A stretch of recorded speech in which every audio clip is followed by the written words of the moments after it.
আসসালামু আলাইকুম রহমতুল্লাহি ওবরকাতুহু। সম্মানিত দর্শক, রাষ্ট্র ক্ষমতা লাভ, সিংহাসনে আরোহণ, রাজা হিসেবে রাষ্ট্র পরিচালনা, প্রজাদের ভালোবাসা পাওয়া, প্রজাদের কল্যাণ সাধন করা, প্রজাদের হৃদয়ে তা কিংবা তাদের মানসপটে কিংবা মস্তিষ্কে দীর্ঘ সময় ধরে ভালোবাসায় জাগরুক থাকা, এটি একটি সৌভাগ্যের বিষয়। গ্রহ, নক্ষত্র, মানুষের আশা আকাঙ্ক্ষা, চিন্তা চেতনা, জনগণের সার্বিক চরিত্র এবং শাসকের ব্যক্তিগত চরিত্র সবকিছুর মূলে যে গ্রহ নক্ষত্রের একটা লীলা খেলা আছে, এটা আদিকাল থেকে আজ অবধি পৃথিবীর সব জায়গাতে এটা সর্বজন স্বীকৃত। যারা গোঁড়া মুসলিম, তাদের একটা বিরাট অংশ জ্যোতির্বিজ্ঞান বিশ্বাস করে না। তারা মনে করে সবকিছু আল্লাহর হুকুমে হয়, ভালো মন্দ সবকিছু। এটা এক অর্থে ঠিক আছে, কিন্তু তাহলে পৃথিবীতে এত অন্যায় কেন, অবিচার কেন, জুলুম কেন, ঝড় বৃষ্টি বন্যা কেন, এত অপমৃত্যু কেন, এত যুদ্ধ কেন?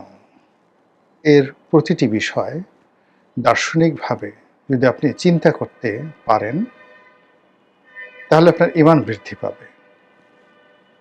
আর যদি আপনি চিন্তা করতে না পারেন, আপনি একজন অন্ধ ধর্মবিশ্বাসী হবেন অথবা ঈমান হারা হয়ে পড়বেন, বলবেন দেয়ার ইজ নো গড। এই জন্য সকল ধর্মেই জ্যোতির্বিজ্ঞান চর্চা, তারপর ভূগোল চর্চা, বিজ্ঞান চর্চা, অঙ্ক চর্চা, এটা ছিল অপরিহার্য। তো সেই দিক থেকে একজন শাসক বা একটি রাজনৈতিক দল বা একটি গোষ্ঠী যখন রাজকর্ম শুরু করে, তখন প্রকৃতিতে কতগুলো লক্ষণ ভেসে ওঠে। কেন, কি কারণে ওঠে, সেই বিষয়গুলো নিয়ে আলোচনা করব। তো এই যে গ্রহ নক্ষত্রের বৃহস্পতির যে নড়াচড়া, রাজার সৌভাগ্য প্রজাদের দুর্ভাগ্য, প্রজাদের সৌভাগ্য রাজার সৌভাগ্য, বা প্রজাদের সৌভাগ্য রাজার দুর্ভাগ্য, এই বিষয়গুলো কিভাবে হয়, এই বিষয়গুলো নিয়ে আলোচনা করব। তার আগে এক কথায় বলে নেই, এবার যে বিএনপি ক্ষমতায় এলো, এই ক্ষমতায় আসাটা অ্যাবসলিউটলি একটি আসমানি ফয়সালা ছিল। কিন্তু কেন জানি বা কী কারণে যেন এই আসমানি ফয়সালাটি বিএনপির জন্য বুমেরাং হতে চলেছে। অবস্থা দৃষ্টে মনে হচ্ছে বিএনপি ইতিহাসের জঘন্যতম যে দুর্ভাগ্য, সেই দুর্ভাগ্যের কবলে পড়েছে। ডানে গেলে বিপদ, বামে গেলে বিপদ।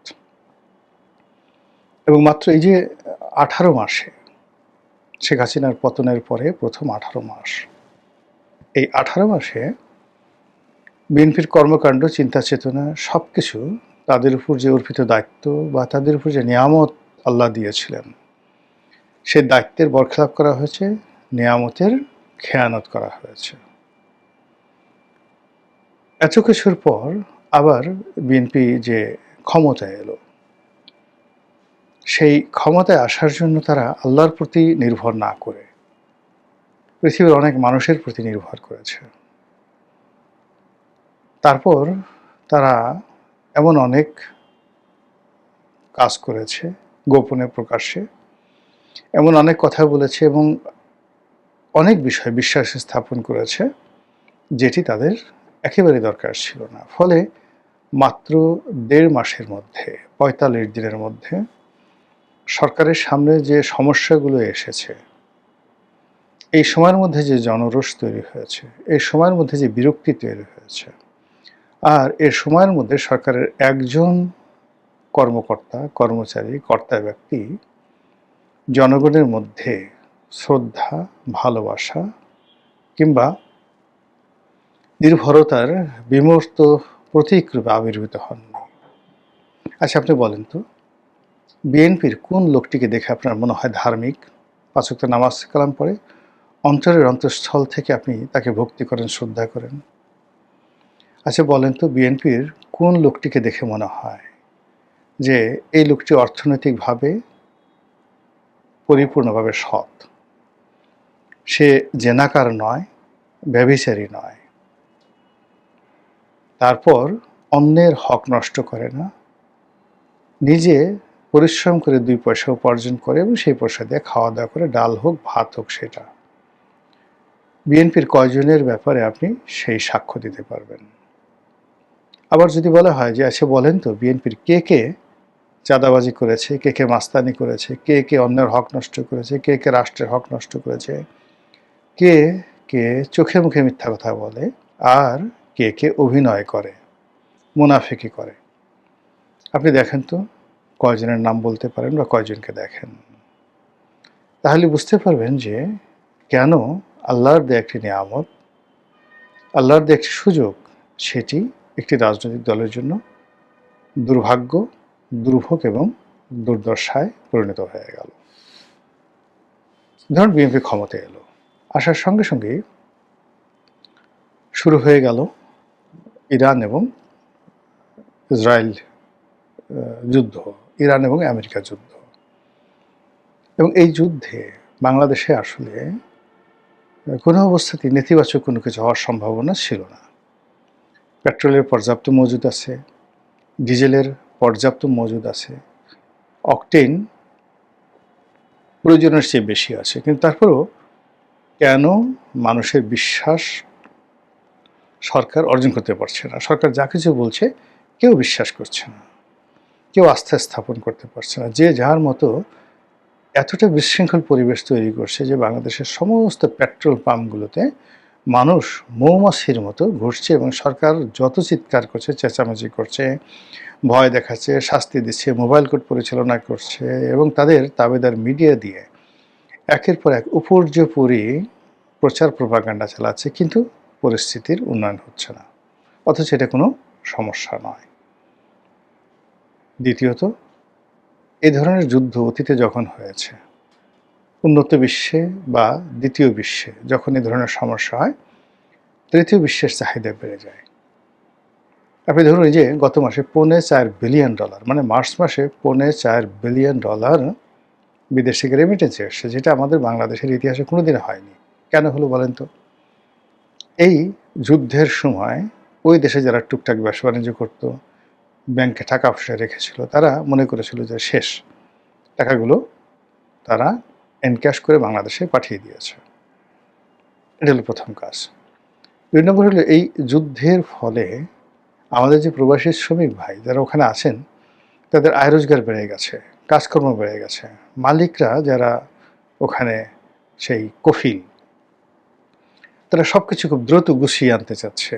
পালাতে হতে পারে, যে কোনো জিনিস করতে পারে, কিয়ামত হয়ে যেতে পারে। এজন্য মানে কোনো কার্পণ্য করছে না কোনো কাজে। বাবা তুমি এই কাজটা শেষ করে দাও, বা এই কাজটা শেষ করো, এই প্রোডাকশনটা শেষ করো, দরকার হলে ১০০ সেই রিয়াল বেশি নাও। এইভাবে কিন্তু তাদের আয় রোজগার বেড়ে যাচ্ছে। আমেরিকার সঙ্গে আমাদের যে বাণিজ্য এই সময়টাতে, সেটাও বেড়ে যাবে, মধ্যপ্রাচ্যে সব কিছু বেড়ে যাবে। কিন্তু তারপর কেন অর্থনৈতিক সংকট থাকবে? তারপর কেন সরকারের যে ব্যবসা বাণিজ্য থেকে শুরু করে সব জায়গাতে গরমিল দেখা দেবে? এটা তো দেখা দেওয়ার কথা নয়। যখন ইরানে ইরাক যুদ্ধ হয়েছিল দীর্ঘকালীন, আমাদের কি কোনো সমস্যা হয়েছিল? যখন ইরাক কুয়েত যুদ্ধ হলো, তখনও তো আমাদের কোনো সমস্যা হয়নি। বেশ কিছু শ্রমিক ভাইয়েরা সেখান থেকে চলে এসেছিল। কয়দিন পরে যে কয়জন চলে এসেছিল তার কয়েক গুণ আবার আমরা পাঠিয়েছিলাম। কুয়েত থেকে লোক এসেছে, ইরাক থেকে লোক এসেছে, লিবিয়া থেকে লোক এসেছে, কিন্তু পরবর্তীতে দেখা গেল যে কজন ফেরত এসছে তার 10 গুণ আমরা সেখানে আবার পাঠিয়ে দিয়েছি। এই যুদ্ধ যে পরিণতিটি ডেকে নিয়ে আসছে, সেখানে সংযুক্ত আরব আমিরাতে এখন আমাদের প্রায় 10 লাখ লোক আছে।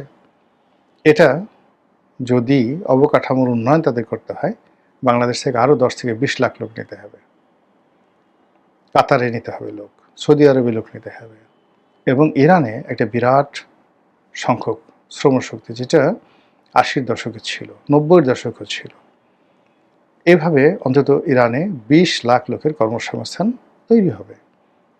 কিন্তু সেটা না হয়ে এখন এই সমাজে কেন এত বিশৃঙ্খলা? এটা হলো প্রশ্ন। আমার কাছে যেটা মনে হচ্ছে যে সরকারের দুর্ভোগ এবং দুর্দশার যে মূল কারণ হলো সরকারের বেশিরভাগ কর্তা ব্যক্তি তারা আল্লাহকে ভুলে গেছেন। এরা সবাই একটা সময় আল্লাহর কাছে আত্মসমর্পণ করত। আওয়ামী লীগের জমানাতে তারা আল্লাহর কাছে কান্নাকাটি করত, মাপ চাইত, অঙ্গীকার করত যে আমরা যদি কোনোদিন সুসময় পাই তাহলে আমরা কোনোদিন অন্যায় করব না, দেশ জাতির সেবা করব, আল্লাহ তুমি এই বিপদ থেকে রক্ষা করো। যখন আল্লাহ শেখ হাসিনার সেই ক্ষমতা ত্যাগের পরপরই তাদেরকে একটা সুযোগ করে দিল, আল্লাহকে তারা ১ ঘন্টা সময় দেয়নি। ১ ঘন্টার মধ্যে ব্যাংক দখল করেছে, বিমা দখল করেছে, পথ ঘাট মাঠ ময়লার বাজার থেকে শুরু করে সব কিছু, সরকারি অফিস আদালত কোর্ট কাছারি ব্যাংক বিমার বাইরে গিয়ে যে টেলিভিশন কেন্দ্র পত্রিকা অফিস সব জায়গাতে যে যার মতো মানে খাবলে খাবলে টেনে হিসড়ে কামড়িয়ে সব কিছু তারা দখল করেছে। আর এটা দেখে আল্লাহ কি নারাজ হবে না? আল্লাহ বলেছেন পবিত্র কালামে পাকে যে আমি ওদের কান্নাকাটি শুনে যখন তাদেরকে ক্ষমা করে দিই এবং তাদের অশান্তি দূর করে শান্তি দেই, তখন তারা এমন আচরণ করে অবস্থা দেখে মনে হয় তাদের কোনোদিন তাদের কোনো বিপদই ছিল না। এখন আপনি বিএনপির যে নেতাকর্মী তাদের পোশাক দেখেন, হাঁটা দেখেন, চালচলন দেখেন, কোথাও কোনো বিনয় নেই, কৃতজ্ঞতা নেই। অবস্থা দৃষ্টি মনে হচ্ছে যে তারা সারাটা জীবন অতীতে ক্ষমতায় ছিল, এখন আছে এবং আগামী দিনেও ক্ষমতায় থাকবে। ফলে কোনো রকম অংশগ্রহণ ছাড়া, কোনো রকম স্যাক্রিফাইস ছাড়া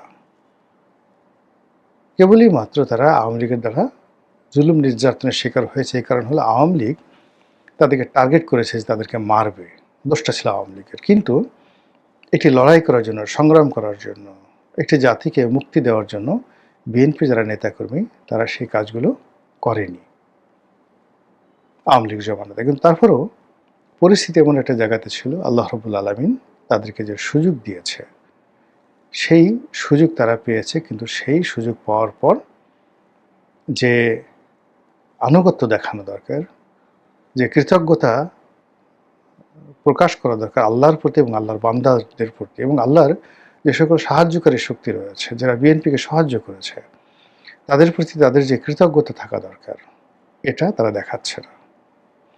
২ নম্বর হলো যে অনেকগুলো সমস্যা, ছোট ছোট সমস্যা, কিন্তু অযোগ্য লোকদের কারণে, অথর্ব লোকদের কারণে, যাদের সঙ্গে রাজনীতির সম্পর্ক নেই, যাদের সঙ্গে দেশের সম্পর্ক নেই, যাদের সঙ্গে বিএনপির সম্পর্ক নেই, কেবলই মাত্র কেউ হয়তো কারো আত্মীয়, কেউ হয়তো কারো পছন্দের, কেউ হয়তো কারো আত্মীয় কিংবা কোনো কারণ নেই, এমনি দেখা গেল যে আমার শত্রু গণেশ, তো গণেশের শত্রু পরেশকে আমি মন্ত্রী বানাইলাম গণেশকে শিক্ষা দেওয়ার জন্য। এইভাবে এই যে ১.৫ মাসে এই সরকারের গুরুত্বপূর্ণ পদ পদবিতে এইরকম পরেশ, এরকম গণেশ যে সিনড্রোম, সেই সিনড্রোমের অধীনে বহু মানুষ এখানে নিয়োগ লাভ করেছেন। ফলে সরকারি কাজকর্মে কোনো গতিশীলতা আসেনি। এখানে যে সকল বড় বড় পদ পদবিতে রাজনৈতিক নিয়োগ হয়েছে সেখানে কেউ হ্যাপি নয়, কারো মুখে হাসি নেই। যে দয়া পেয়েছে সেও হাসিতে ভরপুর নয়। আবার অনেকে হয়তো মন্ত্রী এমপি বানানো হয়েছে কিন্তু তার পেছনে এমনভাবে ফেউ লাগিয়ে দেওয়া হয়েছে যে সেখান থেকে শুধু দীর্ঘশ্বাস বের হচ্ছে। ফলে কেবলই মাত্র কয়েকজন, গুটি কয়েক ২-৩ জন লোক পুরো সরকারি ব্যবস্থায় তারা তাদের মতো হাসছে, ফিরছে, চলছে, কথা বলছে, অ্যাজ ইট ইজ, দুনিয়ার সব কিছুকে আছে। কিন্তু বাকি যারা সবাই আছে তারা উদাসীন, আকাশের দিকে তাকায়, ডানে বামে তাকায়, কিন্তু কোথাও তারা স্বস্তির নিঃশ্বাসটি খুঁজে পায় না। ফলে কি হচ্ছে? কোনো কাজে বরকত হচ্ছে না, কোনো কাজে গতিশীলতা আসছে না এবং আগামীতে শাসন কার্য পরিচালনা করে জনগণের কল্যাণ সাধন করে বিএনপি দীর্ঘমেয়াদে ক্ষমতায় থাকবে, আবার ক্ষমতায় আসবে, এই বিষয়গুলো আজকের দিন পর্যন্ত যে সকল কর্মকাণ্ড হয়েছে এটার প্রেক্ষিতে যদি বিচার করেন, বিশ্লেষণ করেন, তাহলে আপনিই বুঝতে পারবেন যে এটা কতটা সম্ভব কিংবা অসম্ভব। মহান আল্লাহ আমাদের সবাইকে হেদায়েত দান করুন এবং হেফাজত করুন। আসসালামু আলাইকুম ওয়া রাহমাতুল্লাহি ওয়া বারাকাতুহু।